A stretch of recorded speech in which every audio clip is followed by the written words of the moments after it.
Michael here from Beer Baseball Blog, the adventures of craft beer and baseball. This is the Beer Baseball Blog interview series where we celebrate craft beer and baseball and the talented people behind it. My guests today are from Myrtle Beach, South Carolina. They are both with the Myrtle Beach Pelicans, the Class A advanced affiliate of the Chicago Cubs in the Carolina League. First is the host of the Beer and Baseball podcast and Vice President of Programming in Myrtle Beach for iHeart Media, Mr. Adam Dellinger. Welcome. Good morning. Good afternoon, Michael. It's a pleasure, man. Thank you so much for being here. Next up is a man who worked with such minor league teams as the Gwinnett Braves, the Jupiter Hammerheads. He was once the assistant general manager of Roger Dean Stadium, the spring training location for the St. Louis Cardinals and Miami Marlins. He is now the current general manager of the Myrtle Beach Pelicans, Mr. Ryan Moore. Welcome. Thank you so much for being here. Thanks, Michael. Looking forward to it. Yeah. So I wanted to ask you both, what are your roles with the Pelicans and what are some of your day-to-day operations of what you do? Yeah, I'm the general manager and team president here, which means everything pretty much, flows, down from there. And with minor league baseball, we wear so many different hats. We're involved in the sales, the marketing, the PR, the community relations, the stadium operations, turf management, food and beverage, and we're blessed here to have some really talented people that head up those departments, and I just try to stay out of their way. And we are very fortunate to be operating in what I think is one of the best minor league markets in the entire country. And we're also blessed to have great friends with our media partners, and on a personal level too, with folks like Adam and others across the Grand Strand. And to follow up on that, man, I work for iHeart, like you mentioned, here in Myrtle Beach. And first and foremost, I'm just a massive sports fan. I have a special place in my heart for baseball.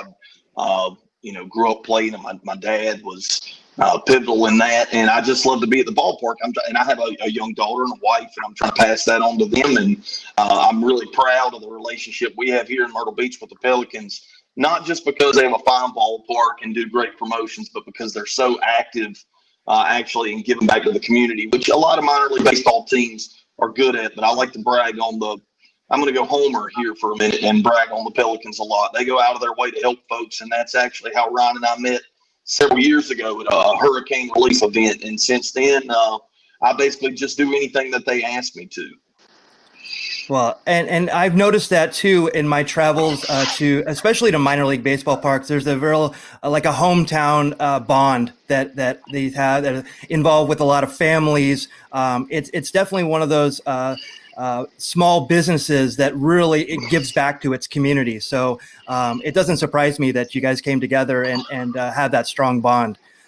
So I follow all of the minor league baseball teams on Twitter for my Beer Baseball blog. And in my feed, I saw that the Pelicans had started a beer and baseball podcast. So I immediately wanted to connect and collaborate. So how did the podcast come to life? Adam, you want to take that one? I guess I was going to defer basically on every question that he asked today, but I will take it. I host a morning radio show here in Myrtle Beach, and this accent's legit, man. Like it's thick, super Southern country drawl. And I'm not a huge country music guy. I mean, I know all about it because it's my job. And I would just really, I'd love to be Dan Patrick or Colin Cowherd, but that's not my gift. So I like talking about baseball, and I like to consume beer.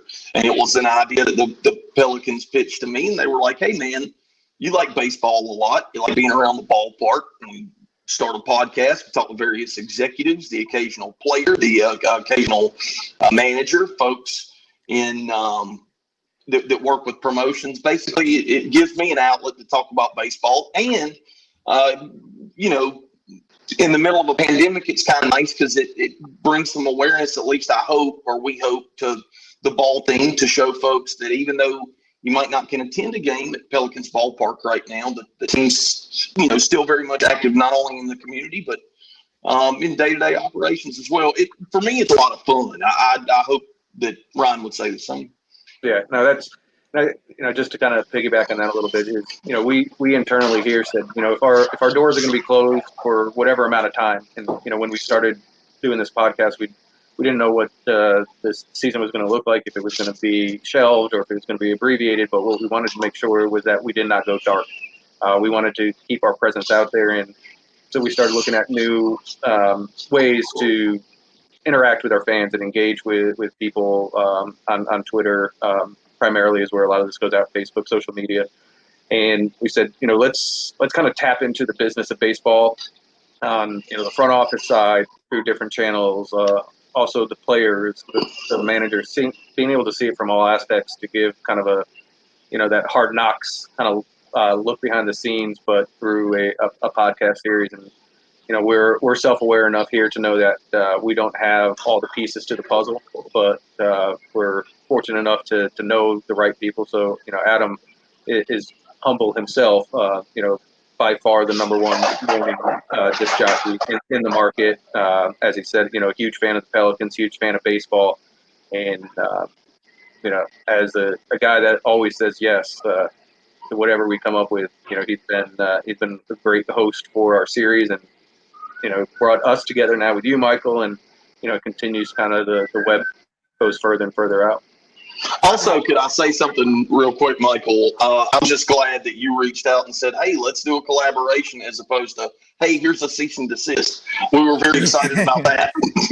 Yeah, it's so funny that you say that, because I really wanted to word that correctly and not come off like, hey, you can't do this. Because one thing that I've noticed, and the reason why I got into this, I actually started in 2016, and it was because of I had all these baseball experiences going around, and I wanted to find a way to share it. But then when I found out about craft beer, my girlfriend and I, we actually ran a social media company, and we started working with the craft breweries and some of the festivals that were going on. So I started learning about the craft breweries in this region, in Inland Empire, in Orange County, in Los Angeles, San Francisco, especially in San Diego, where the beer had a super boom.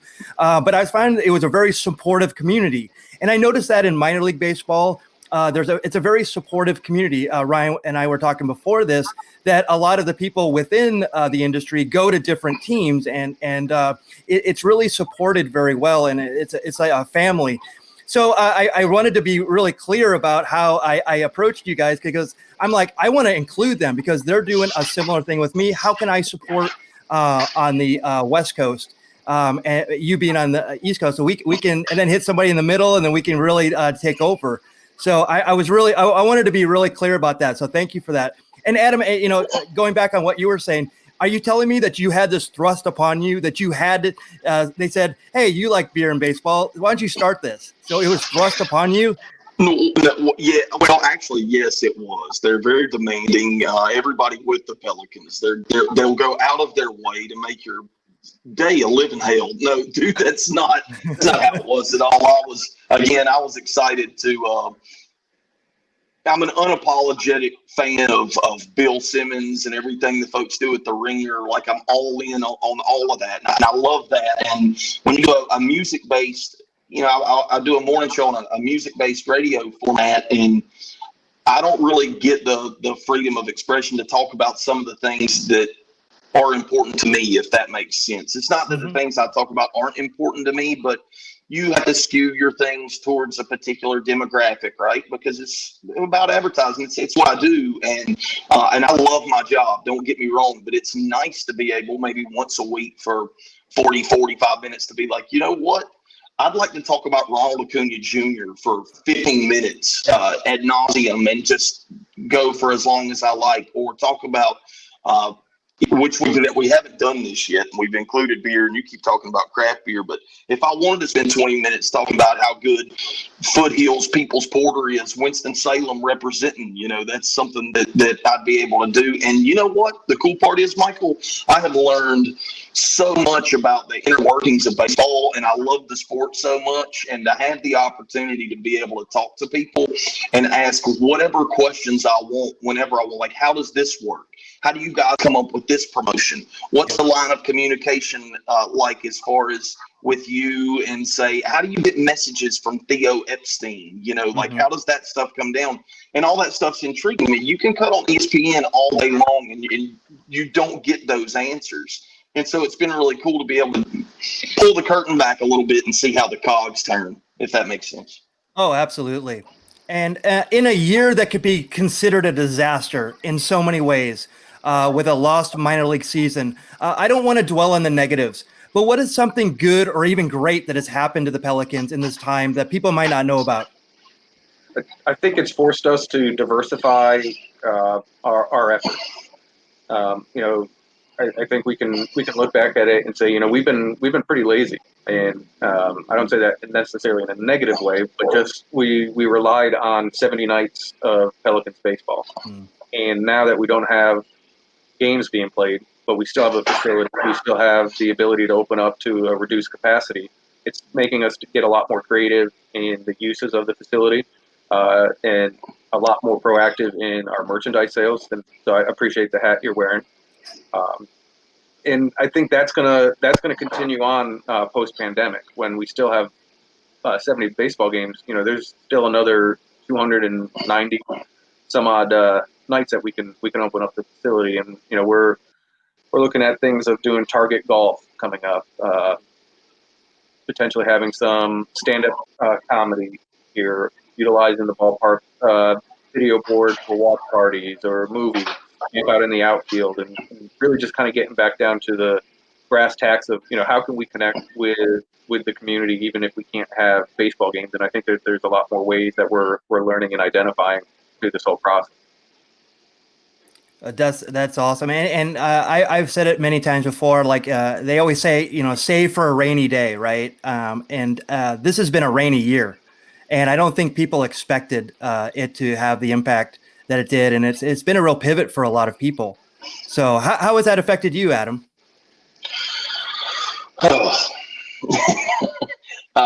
Probably about the same way it's affected everybody else, which I sort of the positive that I've been able to take out of the entire pandemic and the way that it's changed things is I look for some sense of unification, I guess would be the best word. So many people out of work and so many people experiencing revenue loss, whether you're in advertising or whether you're in ticket sales, as in Ryan's case there. The entire country has suffered to some degree, and it doesn't matter what your job is or what color your skin is or what tax bracket you fall into. Sometimes there has been a sense of that, at least in our community here along the Grand Strand. I feel like as far as like my day-to-day is concerned, it's just really pivoted more towards, instead of me getting up in the morning at 4:00 and prepping for a show where I'm going to do a bit or funny voice and I want to make people laugh and all that, it's sort of been more along the lines of you get up in the morning and you prep for how you can deliver a message that might inspire somebody or help the community. And I know that Ryan's a humble guy, man. He's not going to brag too much on what the Pelicans have done, but some of the first free drive-through COVID testing was done right there at their ballpark, and that was really cool to see, the Pelicans kind of coordinate that and make a lot of that stuff available. And there's been a great deal of brainstorming, sometimes with folks that wouldn't even necessarily work together otherwise. Like, I know the idea for the podcast that we had initially was going to be something that we filmed live, and the initial idea was to maybe do it at a restaurant or do it at the ballpark and have these setups where we film it and it's a YouTube series. And we've had to get imaginative, just like everybody else has, as far as actually pulling it off. And just to follow up on basically what both of you said earlier, it's caused you to have to think outside of the box and come up with ideas that you would have never had otherwise. And yes, it's difficult. And some of the ideas aren't very good at all. But I do think that you're having to think from a different part of your headspace, honestly. Yeah, it's definitely changed the future as well. So it's like, the 5-year game plan, the 10-year game plan is totally different now than it would have been. But the Myrtle Beach Pelicans were founded in 1999, and a fascinating fact is that they actually relocated from Durham, and they were known as the Durham Bulls from 1980 to 1997. Do you have any insight as to how that relocation occurred? Yeah, that happened due to the expansion of Major League Baseball. When Tampa Bay was awarded a franchise, when Major League Baseball expands, that obviously means that there's minor league teams in their system. So minor league naturally expands as well. So Durham put out a bid to take the AAA franchise and won that. And Capital Broadcasting was the owner at the time. Talked to some of the leaders here in Myrtle Beach, and there was a great group of folks that really championed the cause and got the resources that were necessary to get the stadium built and support the team in the early years. And so we moved down here in 1999 and have been the Myrtle Beach Pelicans ever since. But we do like to poke some fun at our friends up in Durham and let them know that we actually are the true Durham Bulls. That's amazing. I when I saw that, I was like, whoa, I had no knowledge of that. I think that's really a fascinating stat. One other kind of fascinating little story about our facility here, talking about the first season, is all of our seats came from Fulton County Stadium.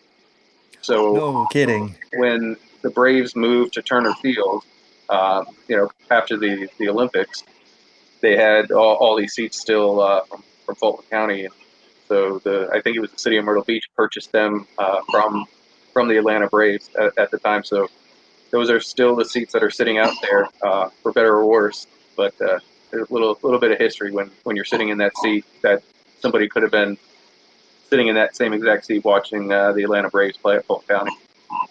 Wow, that's even amazing. You guys have such ties to the Braves. I mean, you became a Chicago Cubs affiliate in 2015, but you were previously associated with the Rangers and the Braves. Can you tell us some of the players that made their way through Myrtle Beach onto the major leagues that you remember? Yeah, we actually have a I don't know what the best way to call it is, lack of a better word, a big sign out in our concourse called the Road to the Show. Anybody that ever wore a Pelicans uniform that matriculated to the big leagues, whether they were with the Braves or someone else, is listed. I started first with the Pelicans in 2008 when we were a Braves affiliate. And, we had the likes of Freddie Freeman, Jason Hayward, Craig Kimbrell. There's dozens more. We had Salta Lamacchia come through at different times. Frank Hoare.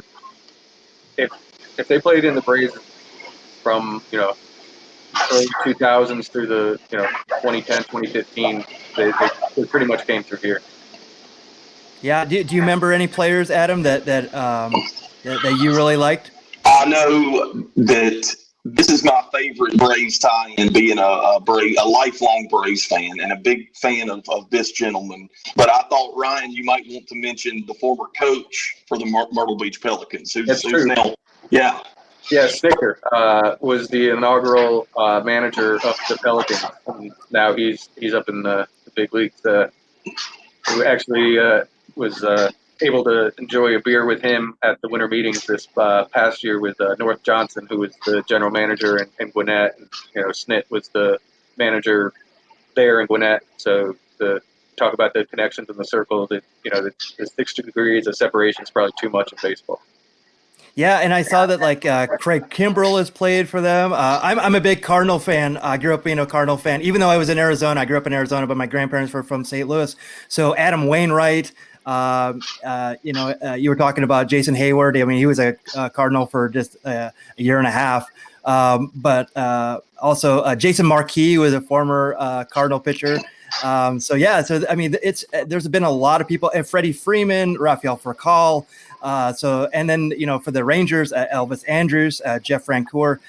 So, I mean, it's been a really great. And then they're all like rookies there. So, give me some insight as to the level of play and where they're at in their careers usually. We're a high A affiliate. So we're sandwiched in between, A ball and double A. And I think, candidly, the biggest jump is probably from high A to double A. That's when you're starting to see a much higher level of competition. but you can tell the guys that come through here that really kind of have a leg up and are above, their peers, if you will. We know that when a player gets to Myrtle Beach, their goal is to leave here as quick as possible, and that's fine. And so our mentality is, how can we facilitate their development as much as we can? Obviously, we're not involved in any of the coaching side of things, but if we can make their lives more enjoyable or easier when they're here, whether that's investing in our clubhouse, so it's a much more conducive space to develop as a player with video rooms and having a space for a dietitian. We've done that, but it also extends to, we have members of our front office staff that help line up housing. So when they're coming in here and they've got 2 days to figure out where they're living, we're going to help facilitate that so they're not in the dark. We have a pre-season meeting with the team, and we say, if there's anything that you need, if you have family coming in, let us know. We want to be here to support you on and off the field. I think the track record speaks for itself. Had a lot of guys that have come through here and look back with fond memories of their time in Myrtle. Yeah, and Adam, you'll be jealous because we have the Arizona Fall League that's right after about the World Series and that period. So there's actually November baseball out here. So I got to see Ronald Acuna Jr. a couple of years ago, and Pete Alonso, and all the players that come up.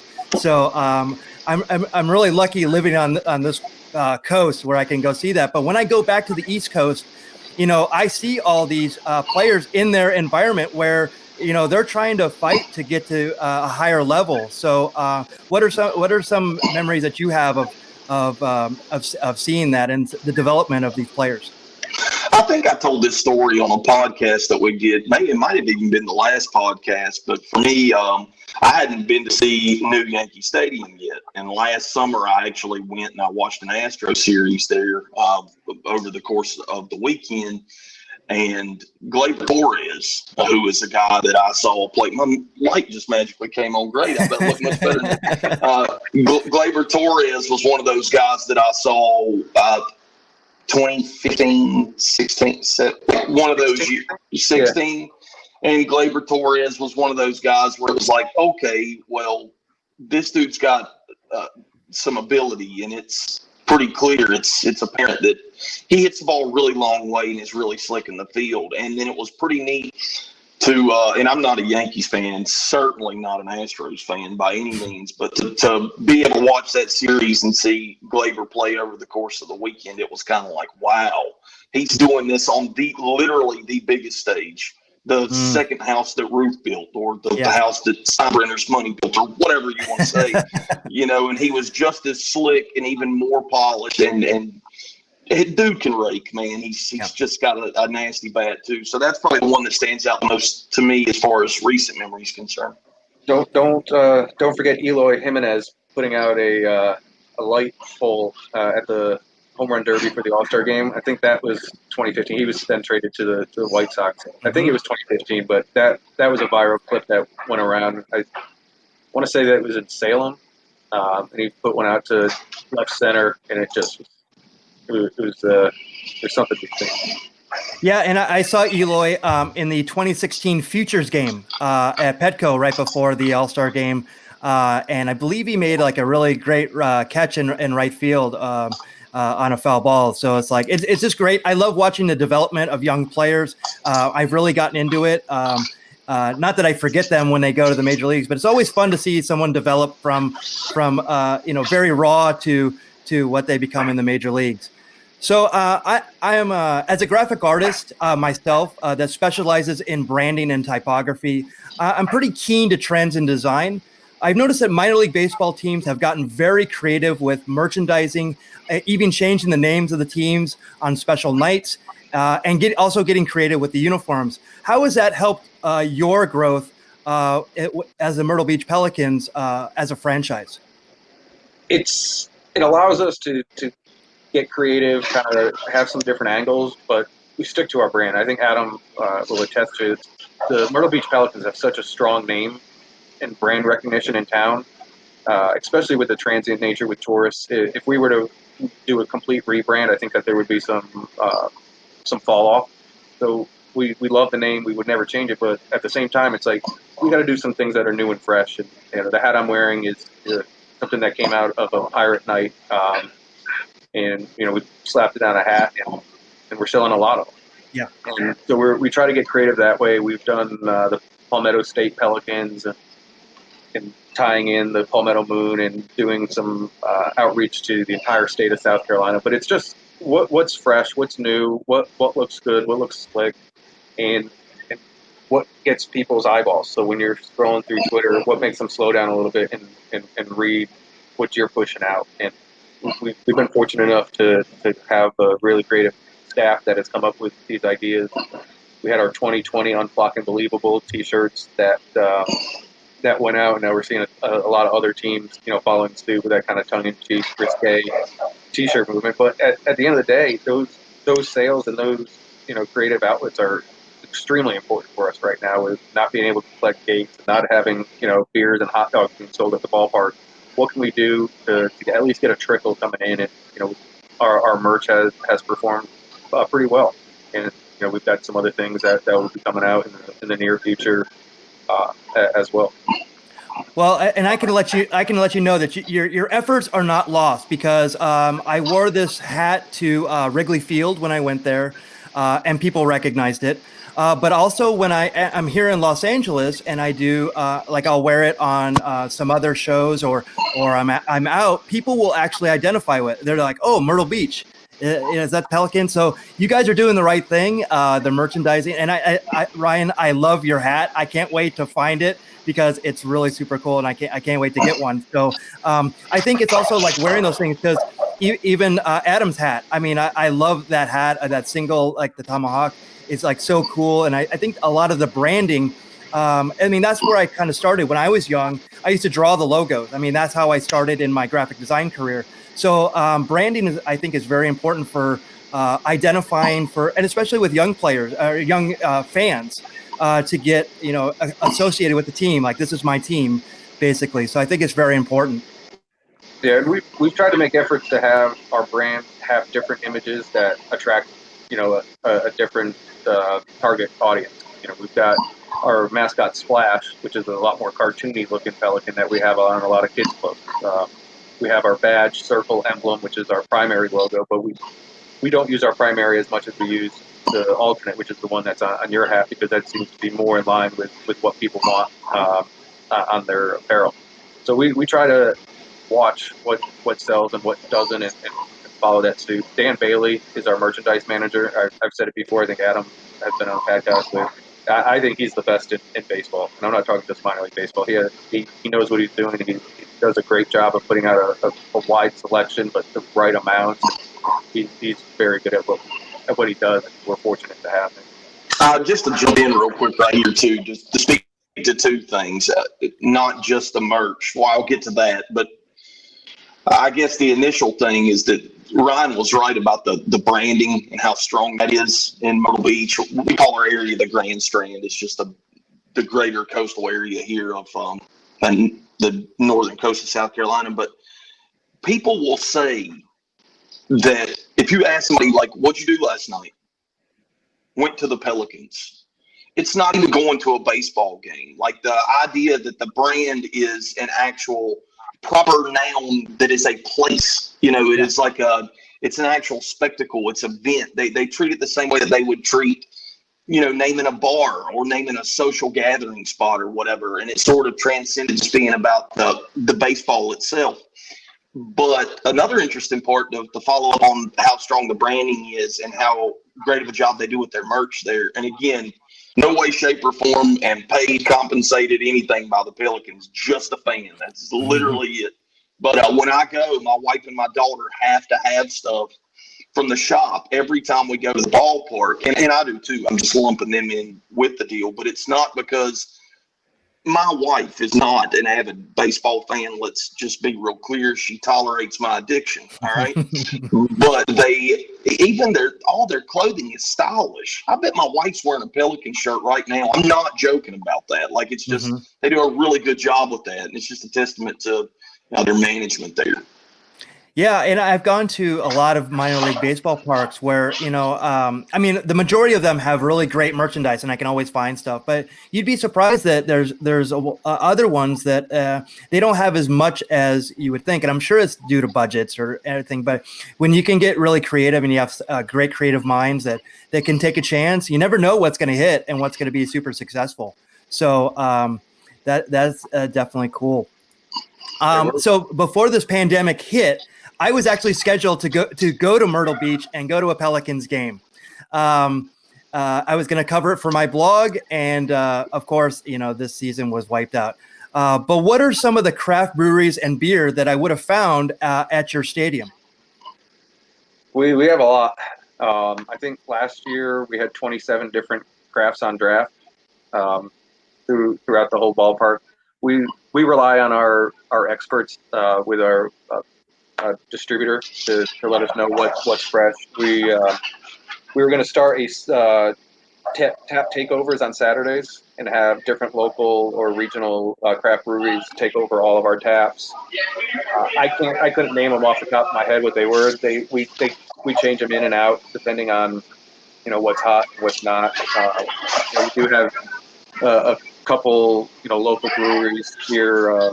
New South Brewery has been kind of the leader in the craft beer game in Myrtle Beach for a very long time, and now we're starting to see a couple other craft breweries come in to the market, but they would definitely be one that we would steer you towards. Adam, I mean, as a beer fan, what are some of your favorite beers at the ballpark?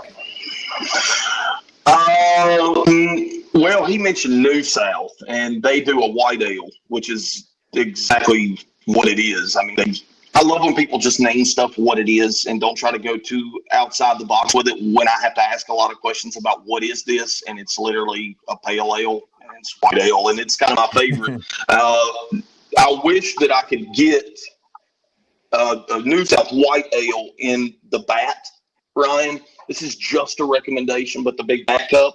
By the way, Michael, they do a bat cup that doesn't stand up. You cannot sit it down because the end of the bat is curved. It will not stand up on its own accord. You know what that forces you to do? Drink the damn beer, dude. It is a genius marketing move.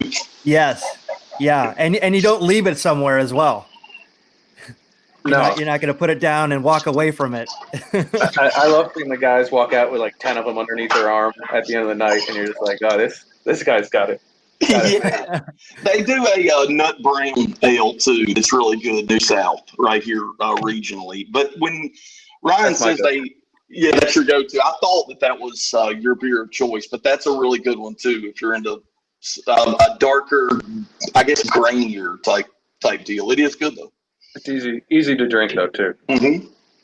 Yeah, and there's a lot of breweries that do things like, for instance, in San Jose, there's Strike Brewing that actually has their baseball themed, so they're in it in the stadium. Also, Durham actually has a brewery that's in their stadium. I think that's very unique, and I wanted to check that out. Is there any specific I think the Hartford Yard Goats also did a beer there was a Yard Goat themed beer. Have you guys ever thought about doing something like that? We have. We're talking to a couple of the new craft breweries that are going to be coming into the market. Right now, there's a can shortage. Yes. So releasing new beer right now is something that not a lot of people are looking at, but we have had those conversations, and I'd be surprised if by next year we didn't have a themed craft beer. We do have I'm trying to see if I have a bottle of it. Yeah. Oh, look. Now visual aids. Let's do it. Yeah, that's phenomenal. We do have a relationship with our friends at Duplin Wine, and they came out with a Pelican red wine that's been on the market for a couple of years, and it's been a fan favorite. You can buy it by the glass or buy it by the bottle here at the stadium. When we first unveiled it, I don't even know how big it was. It was about 6 feet tall. It was a giant wine bottle that we filled with Pelican Red, and then we raffled it off, and one fan went home with it. Literally had to put the seatbelt on it in the car, keep it in the front seat, recline it all the way back. So we've gotten into the wine game with a branded wine, but beer probably isn't too far behind, and we've got some craft spirit operators in town that we're talking to as well. So we may have some more offerings by the time we open our gates next year.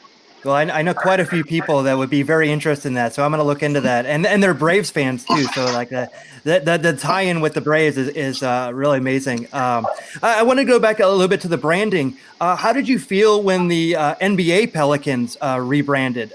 Did you feel it was?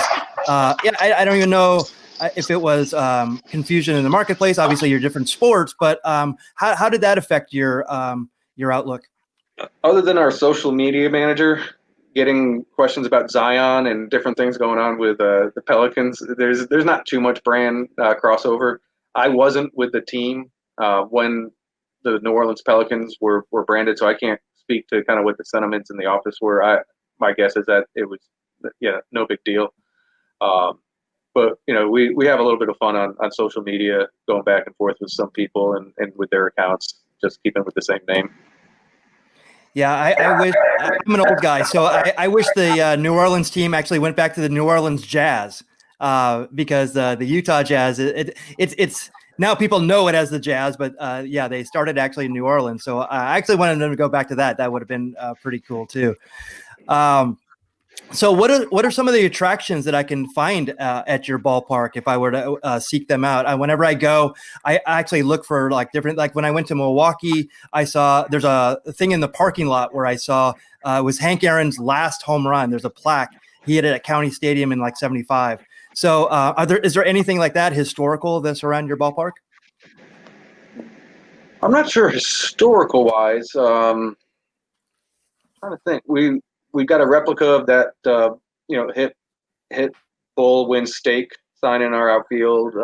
We got different areas of the ballpark. We were the first ones to have a beachfront ballpark, where we have a space that can hold up to about 150 people that sits right on the field level, but they're sitting in beach chairs in the sand, and it's a unique way to watch a ball game. And there's been other facilities since us that have used that format.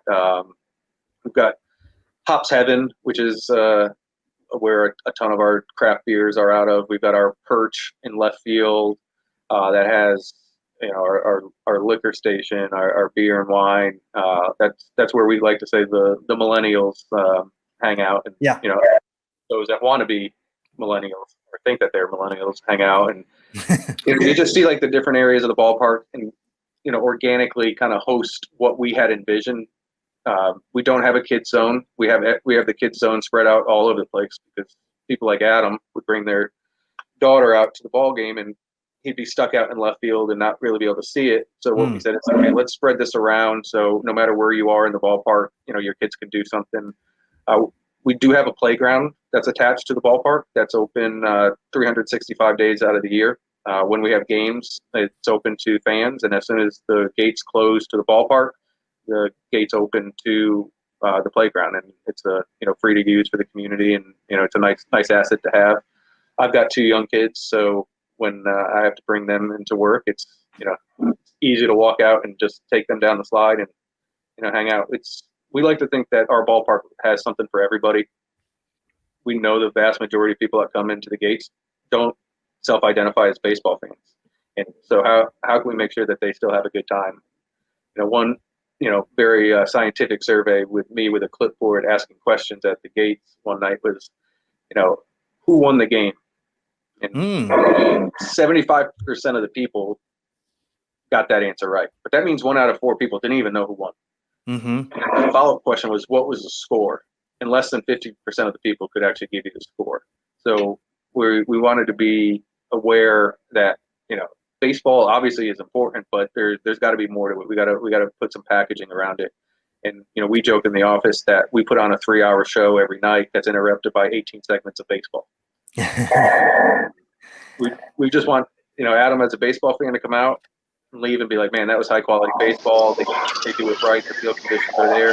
But we also want the families that may not care too much about the winning losses to say that was just a great time. Yeah. I wanted to mention too about the ballpark. Like a lot of these minor league parks have done this deal where there's a lot of brickwork. Like, has anybody noticed that? Like, it's like they're trying to capture some sort of like the Camden Yards thing, I guess, is kind of what everybody seems to be going for. And that's really cool. Like, I get that. I've been to Camden Yards, and it's pretty cool because you walk in and you're like, man, this is like, I don't know what you would call it, postmodern. Like, it's meant to be historic, even though it's a relatively, well, I want to say new. It's a 30-year-old ballpark at this point, but that's new to me, right? Like, it's not Old Tiger Stadium. And you get that feeling, I guess, when you go to Yankee Stadium now, because even they built a new ballpark, it's still pretty much Yankee Stadium, and it is what it is. Pelicans ballpark is one of the places, and I mean this, one of the only ballparks I've ever been to that is user-friendly, like 100% user-friendly. They're not going for a particular feeling of sentiment for the baseball snob, if that makes sense. And not to turn that person away. Because I am that person. I can be that person, right? Like, I can go into Monument Park and be like, oh my gosh, that's number 7. That's the Mick dude. That's Mickey Mantle's number right there. I got to get my picture made. But at Pelicans ballpark, like Ryan said, I can take my kid, let her run around, experience the magic of baseball, not have to worry that she's going to get bored because there's something around every corner, and I can get Dippin' Dots at like 4 different locations, right? And the ballpark is structured in a way too, and this is unique, I think, to Pelicans ballpark. The seats, it doesn't matter where you're at, you're literally on the field. Like, it's a really different feeling with that. Like, the seats that we have are 2 or 3 rows behind the backstop, maybe the best seats in the whole place. I rarely sit in them. There's no point. I can walk around the concourse with my kid, enjoying baseball, see the game from everywhere, and I'm right down there on the field. So for user friendliness, 1 billion out of 1 billion. That's what they scored there. Yeah, you bring up a good point because, I mean, especially with my blog, I mean, I walk around the stadium. I document like everything, all the angles, where to get the best craft beer, and definitely like I still people. One of my co-hosts on the Tuesday show, we do a live Tuesday show. So I have 2 co-hosts, and one of them, his wife, we went to an Angels game, and all we did was talk during the whole game. And she asked us, she goes, "Did you guys even watch the game?" And I go, "I know everything that was going on with the game." So I think baseball people have that mentality where it's like they can enjoy the game, even though they're not technically watching it with like focused eyes. And you as a family man, Adam, it's like you can rest assured that your family is entertained, but also they don't have to watch the baseball game, which might be torture for them. But one thing I definitely wanted to ask both of you is the pacing of the game. There's always this push in Major League Baseball to get the pacing up to, I personally, I don't want a 2-hour game. And I think for TV, they really want to get those numbers down as far as, keep people's attention. For me, I love going an hour before the game, potentially an hour and a half, a 3-hour game, and then staying an hour afterwards. I mean, I put in the time commitment because I'm a huge baseball fan. But how do you guys feel about the pacing of the game? Do fans want it shorter? I think fans want to be entertained, and it doesn't matter how much time. I've never heard anyone complain about going to a concert and saying, "Man, that headliner played for way too long." I think it's about what you feel from the time that person walks into the gate or turns on the TV until the time that they turn off. And I think that more the focus should be on how do we make the game itself a little bit more exciting? How we package the game, whether it's watching it in person or on TV. I think that's more of a conversation that I'd be interested in having than saying how can we speed up the game to under 3 hours. Right? The NFL puts out a 3-hour product, and I've never heard anybody complain about the pace of play in the NFL. So I think it's less about the amount of time and then more about what goes on during that time. I will agree with that entirely. And as a baseball fan, it's a little different. So the 2004 ALCS, you guys remember that? And like those Yankee Red Sox games felt like they went until 4:00 in the morning, and then the next game started right after. Those were just a really lengthy series, especially the last 4 games of that series. And it was entirely entertaining on television, right? But I will tell you that last night when the Yankees were up 7-0 against Atlanta in the fifth, and I'd already been watching for 2 hours and 45 minutes, and my team's getting destroyed, I'm like, okay, this sucks. I want to stay up and watch this, but they're getting pounded. And it's not entertaining when you're losing, but as far as being at the ballpark, what Ryan says is 100% dead on, because it's single A baseball. There's going to be some 14 to 12 games, where you've got two guys that might be making their first professional starts ever, and they're just getting ran out of there by the third, right? And so it changes the whole dynamic. So I think the experience for Ryan and his team, the experience that they have to try to build there is predicated outside of baseball and the pace of play. Honestly, again, a fan's take. Yeah, and I heard it a long time ago. It's like the people that want the pace of play to be sped up are not at the ballpark. Like to me, it's like I love being there. I love the atmosphere. I love everything about it. So before we wrap up, the Beer Baseball blog supports small businesses like independent craft breweries and, of course, minor league baseball. So what is something that somebody like me who lives in Los Angeles do to support the Myrtle Beach Pelicans as a franchise? I've given this answer a lot, and right now in these times, merchandise, and it's not just us. There's a lot of other teams in the same boat, and you hit the nail on the head. We are a small business. We have relationships with Major League Baseball, but we're not the Cubs. We're not the Braves. We have a small ownership group. We feel as though we're the stewards of the community's team. And, the best way that you can help out is go on and buy some merch. Donate it. There's a lot of different ways that teams are trying to get creative, putting things out online. We're going to be releasing, gift cards for the first time. Why did we never do that before? Well, we had Splash Cash and people could use that in the ballpark, but man, that's such an antiquated process that, merch, that's basically the go-to for me. Is if you want to help out, buy a hat from one team that you really like, and find a design from some team you don't even know. And every hat, every shirt that's purchased really helps get us to opening day of 2021. Yeah. Adam, do you have any thoughts on what we can do to support, especially even your podcast? I mean, is it sharing social media, like the simple things?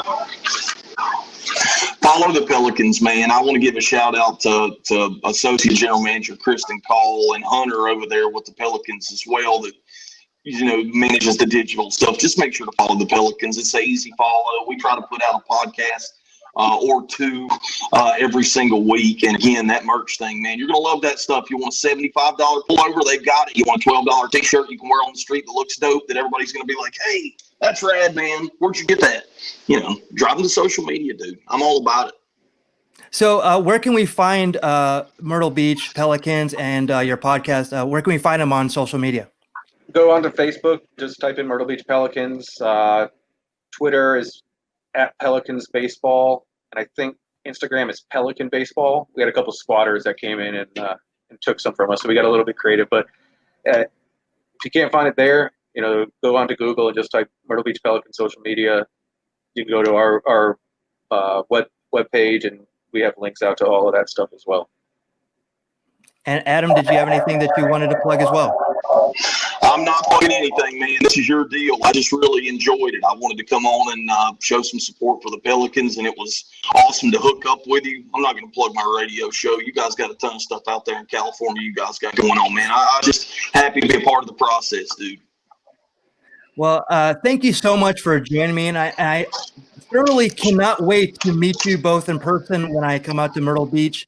And if you come out this way, please let me know, because I'll take you to any baseball games that you want to go to as well. So we will not see you at the craft brewery. We will not see you at the ballpark, hopefully soon.